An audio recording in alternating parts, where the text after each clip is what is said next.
The digital footprint of a killer rarely lies, even when the killer himself cannot stop. In the early morning hours of August 13th, 2018, the Frederick, Colorado Police Department didn't just inherit a missing persons case.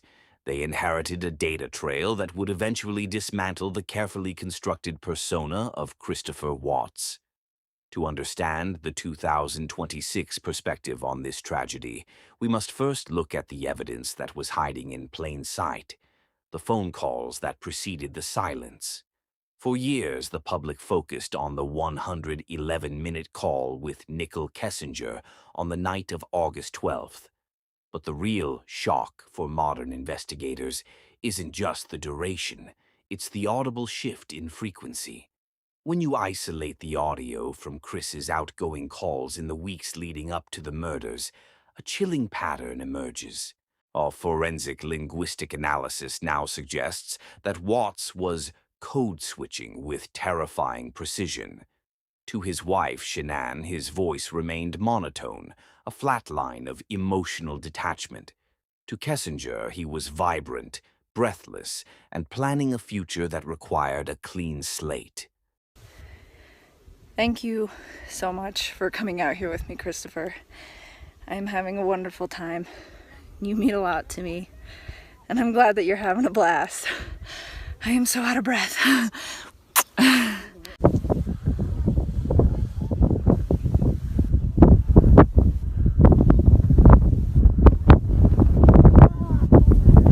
There you go, baby.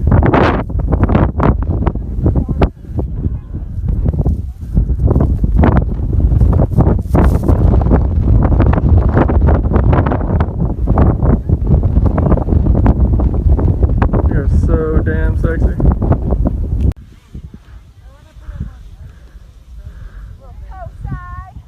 Carve it up.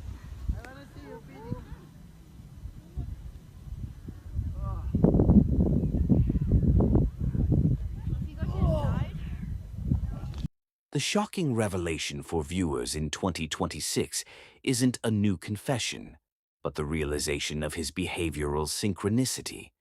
As we audit the discovery files, we see that while Chris was speaking to his family, his thumb was hovering over the Secret Calculator app, a digital vault for his double life. Every "I love you" sent to Shanann was mathematically countered by a GPS ping that placed him miles away from where he claimed to be. As we open this investigation, we aren't just looking at a man who snapped. We are looking at a man who spent 111 minutes on a Sunday night negotiating the terms of his new reality while his family slept just feet away. This wasn't a crime of passion. It was a transition of data. And as we dig into the first of these annoying, repetitive calls, the mask doesn't just slip, it dissolves. The most annoying aspect of the Chris Watts case isn't the silence, it's the noise. In the 2026 forensic re-audit of the August 13th body cam footage, investigators have shifted their focus from what Chris was saying to how he was saying it. When Officer Coonrod arrived for the initial welfare check, he didn't encounter a frantic husband. He encountered a man performing the role of one and doing a mediocre job at it. Like right in that area, they should have picked me. Oh, it'll pick up anything coming down the street this way. You know where that tree is? Oh, yeah. Okay. Watch, I'll show you. There's nothing on here. We've already watched that one. But like, you'll see this car. What security system do you have? X-ray this car. You can see this car starting to drive down the street. Right one. Oh, look. See what I'm saying? It picks up all the way down there. That's cool. He's next door. Here we go. I was talking about dispatcher. He'll be close for. Because, yeah, we can pick up cars coming this way. I get anything coming this way and making this turn. So, and usually at night I pick up the cars pulling a your turn. So, unless they pulled right here, Yeah. but I would have caught her walking out.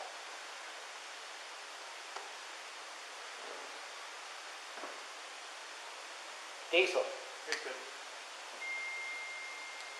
But yeah, I thought nothing. Nothing for the rest of the day. No, that's it. She's pregnant as well. How far along? 14, 15 weeks.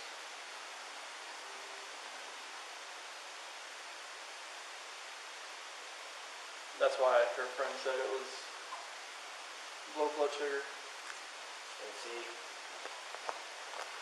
I've got her friend leaving out here at 2 in the morning, I think. So, my camera.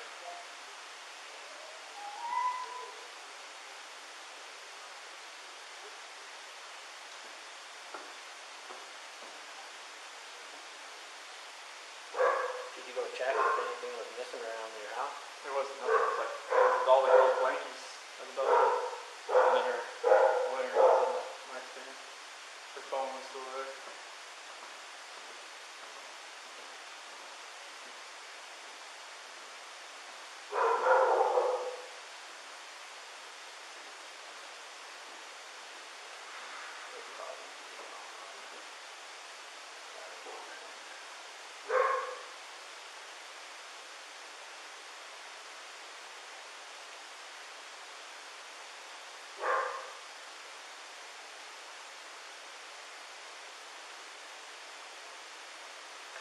She dropped her off at 1 in the morning, right?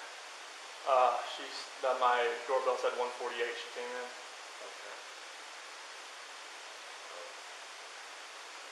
It's not on this one, it'll be on this one.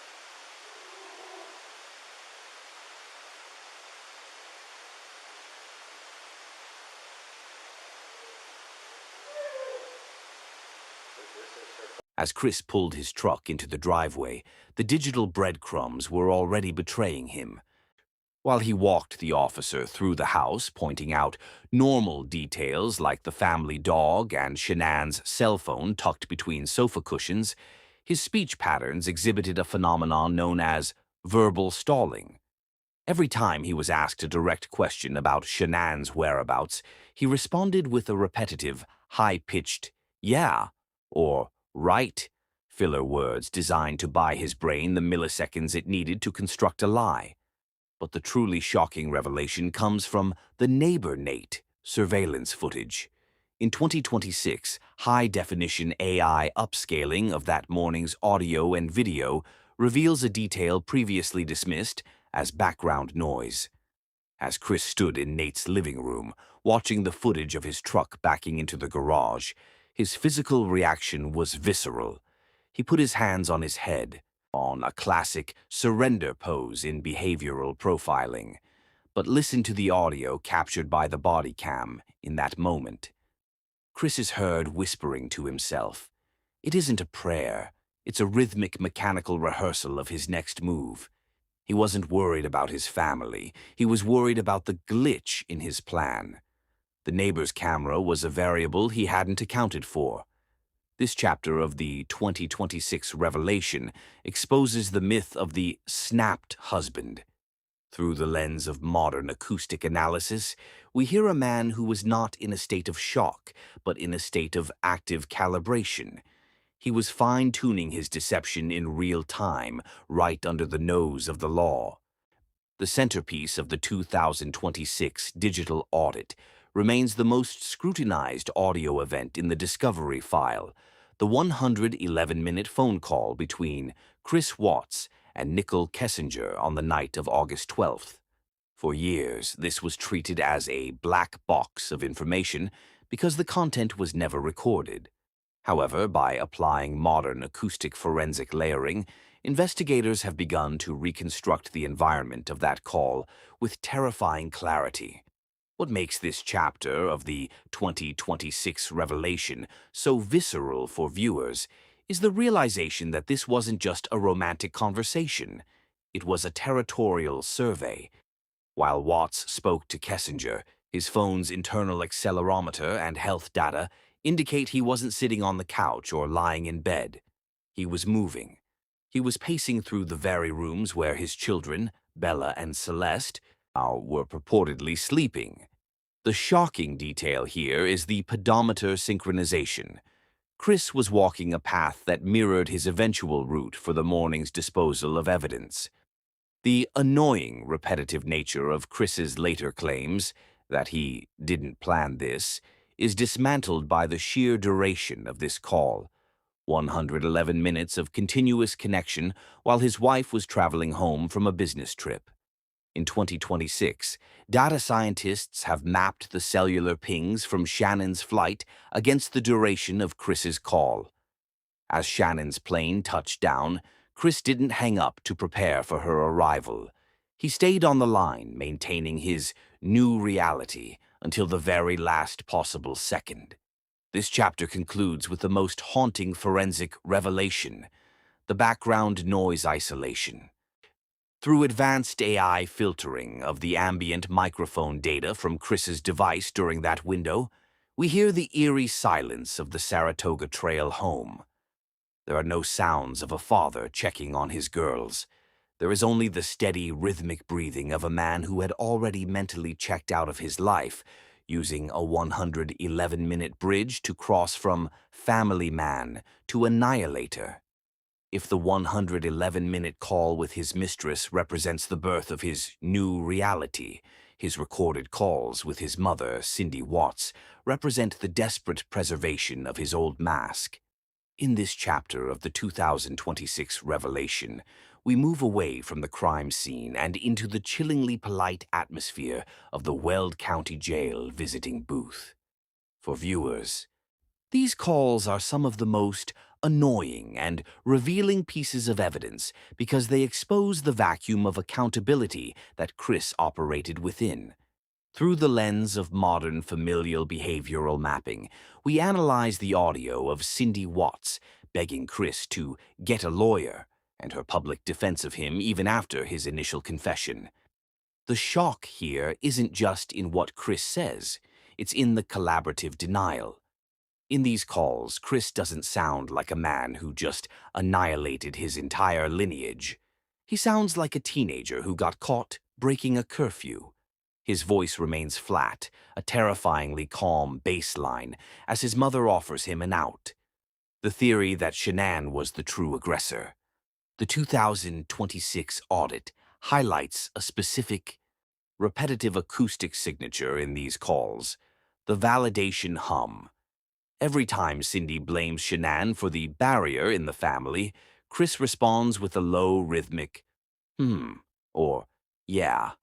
Forensic linguists now categorize this not as agreement, but as reinforcement. By feeding into his mother's animosity toward his wife, Chris was effectively outsourcing his guilt. He wasn't just lying to her. He was using her voice to drown out the internal echo of his children's last words. This chapter uncovers the specialist theory of his upbringing, an environment where Chris was never forced to face the consequences of his detachment. As the 2026 analysis concludes, these calls prove that the phone call that changed everything wasn't just one conversation on August 12th. It was a lifetime of calls where the truth was always secondary to the image of the good son. As we peel back the layers of the 2026 revelation, we move from the spoken lies to the silent ones. If you're following this deep dive into the mechanics of deception, make sure to like and subscribe to Dark Corner True Crime. Your support allows us to continue utilizing these advanced forensic tools to uncover the truths that were buried in the original discovery files. In this chapter, we look at the Secret Calculator app, a piece of software that has become the smoking gun of Chris's premeditation. To the casual observer in 2018, it looked like a standard utility. But for Chris, it was a digital vault. Modern data recovery in 2026 has allowed investigators to see not just the photos he hid, but the time-stamped interactions that occurred within that encrypted space. The shock for viewers comes when we overlay these timestamps with the calls we analyzed in the previous chapter. While Chris was on the phone with his mother, maintaining the facade of the good son caught in a bad marriage, his digital activity tells a different story. Within minutes of hanging up, he was accessing the vault, curating a life that didn't include Shannon, Bella, or Celeste. The annoying repetition of his claim that he just snapped is finally silenced by the login frequency. Forensic analysis shows that Chris accessed this hidden app over a dozen times on the day of the murders. It wasn't a hidden hobby, it was a ritual. He was checking in on his future while his current life sat in the room next to him. By the time Shannon's plane touched the tarmac, Chris had already viewed his new life through that calculator app more than 20 times that weekend. The 2026 revelation makes it clear. The phone calls were the distraction, but the digital vault was the blueprint. He didn't snap under pressure. He followed a schedule he had been perfecting in the dark corners of his device for weeks. The 48 hours following the disappearance of the Watts family are often portrayed as a streamlined search effort, but the 2026 revelation exposes a hidden layer of chaos, the specialist theory regarding jurisdictional friction. In this chapter, we analyze the internal communications between the Frederick Police Department, the CBI, and the FBI as they converged on Saratoga Trail. What the public didn't see was a high-stakes tug-of-war over who would control the digital narrative of Christopher Watts. While local officers were processing the annoying domestic details of a house that looked too perfect to be a crime scene, federal specialists were already flagging Chris's cellular pings. The friction arose when FBI analysts realized that Chris was potentially using advanced encryption that local servers weren't equipped to bypass. This specialist theory suggests that the early delay in arresting Watts wasn't due to a lack of evidence, but a strategic wait-and-see approach to let him lead them to the bodies via his own device. The shock for viewers lies in the unfiltered sitrep logs.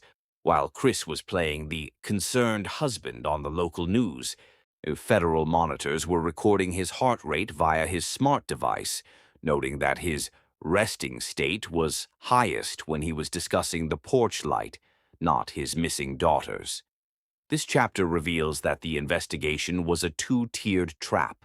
Local police provided the stage for his performance, while federal specialists waited for the digital glitch that would end it. As the friction between agencies peaked on August 15th, the phone call that changed everything took on a new meaning. It wasn't just a call Chris made, it was the call the FBI made to the CBI, confirming that the good man persona had officially flatlined in the data. The turning point of any interrogation isn't a shout or a slammed table, it's a score. In the 2026 revelation, we look back at the morning of August 15th, on when Chris Watts sat across from FBI agent Tammy Lee for his polygraph examination. For viewers, this is the most annoying display of Chris's cognitive dissonance. A man so convinced of his own good guy image that he believed he could literally outpulse a machine. But modern physiological microanalysis has revealed something the original investigators could only sense. When Agent Lee asked, "Did you physically cause Shannon's disappearance?" Chris didn't just lie. He performed a controlled baseline. 2026 forensic tools have identified a pattern in his skin, conductivity, and heart rate that shows Chris wasn't experiencing fear. He was experiencing effort. He was trying to manually regulate his body to mimic the validation hum he used with his mother. The shock comes when the machine returns a score of -29. To put that in perspective, any score below -4 is considered a definitive failure. Chris didn't just fail, he flatlined the credibility of his own existence. When the detectives returned to the room to tell him he hadn't passed, the revelation wasn't in his confession, it was in his attempt to negotiate the truth. Facing a 9-count indictment, later expanded to 11 in legal discussions regarding the specific position of trust charges, Chris pivoted to the most annoying and damaging lie of the entire case. The claim that Shannon had killed the girls, and he had snapped in response. This chapter exposes the cold, calculated nature of that pivot. It wasn't an emotional outburst. It was a tactical retreat. He was willing to murder his wife's reputation minutes after murdering her body, all to preserve the one thing he valued more than his family, his status as the victim in his own story. The 2026 re-examination of the Chris Watts case brings us back to a singular, haunting truth. The most dangerous weapon in his arsenal wasn't a physical one. It was the mask of the good man. Through 8 years of digital forensics, acoustic layering, and behavioral mapping, we've learned that the phone call that changed everything wasn't just a single 111-minute window on a Sunday night.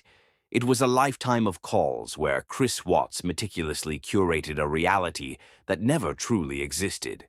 For viewers of Dark Corner True Crime, the shocking revelation of 2026 is the realization that the evidence was never hidden. It was simply waiting for the technology to catch up to the depravity. From the validation hum he shared with his mother to the encrypted calculations of his secret vault, every data point points to a man who didn't snap, but who calibrated. He didn't lose his way. He followed a digital map toward a future that required the total annihilation of his past. As we close this investigation, the annoying contradictions of his confessions, the shifts from 2018 to 2019 and beyond, no longer carry weight. The data has replaced the dialogue. We see a man who, even from a prison cell, remains obsessed with the specialist theory of his own importance, still trying to negotiate the terms of his legacy. The Watts case remains the definitive warning of the digital age, that a person can be present in every log, every text, and every 111-minute call while being completely absent in spirit. Thank you for joining us for this deep dive. If you want to stay updated on the latest forensic breakthroughs and investigative series, don't forget to like and subscribe to Dark Corner True Crime. The truth is never silent. It's just waiting for someone to listen to the right frequency.